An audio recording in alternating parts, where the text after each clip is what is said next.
Good afternoon, everyone. A Buffalo student is in serious condition but expected to live after he was stabbed in the neck by a classmate earlier today. Today's stabbing is the latest instance of violence at McKinley High and the latest instance where a student was seriously hurt by an attack.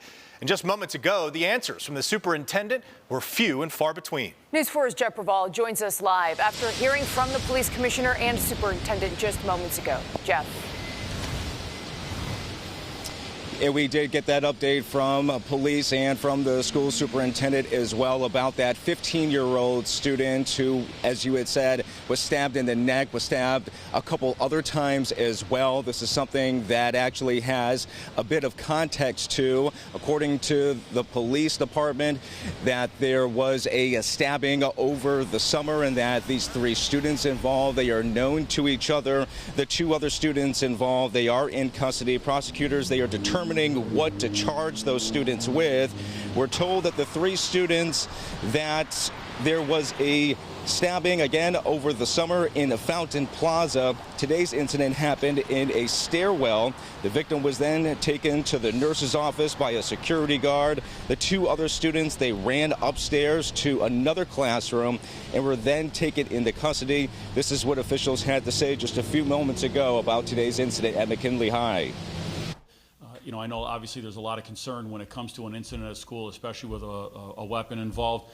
We wanted to get word out very quickly that the situation was stabilized at the school very quickly. The school was, again, very quickly put into a shelter in place. They were taken into custody very quickly. So it's, the system worked. School security was on scene within, I said, seconds of the stabbing occurring. So there were staff on scene. The knife was recovered by another staff member within the school, was recovered and brought down to the office and secured for police to take custody of that weapon.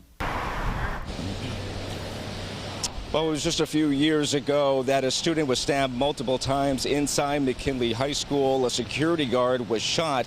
After that, the school district made a number of security changes. They improved security with cameras as well as adding additional security guards. As you heard from the police commissioner there, they believe that the security changes there worked. But of course, what's under investigation is exactly how that knife got into McKinley High School. We're told that cameras did capture today's incident, and the district superintendent, Dr. Tanja Williams, tells us that school will resume tomorrow.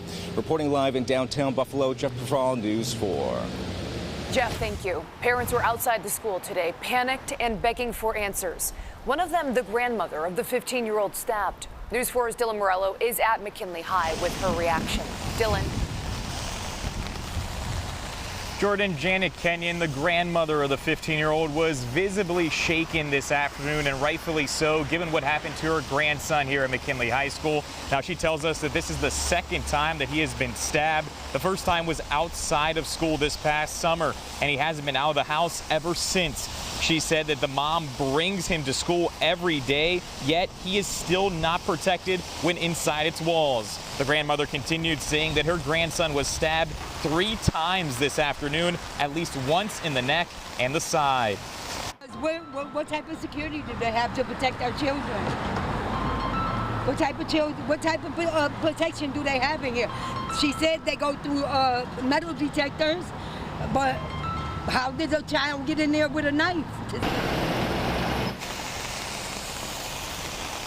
The grandmother said she doesn't know why her grandson was targeted, but that he will never come back to McKinley High School again and will most likely be homeschooled. And coming up at 5 and 6, we spoke to more concerned parents today who were outside waiting for their own kids to make sure they were safe. We'll have their reaction coming up later this afternoon. Reporting live at McKinley High School, Dylan Morello, News 4.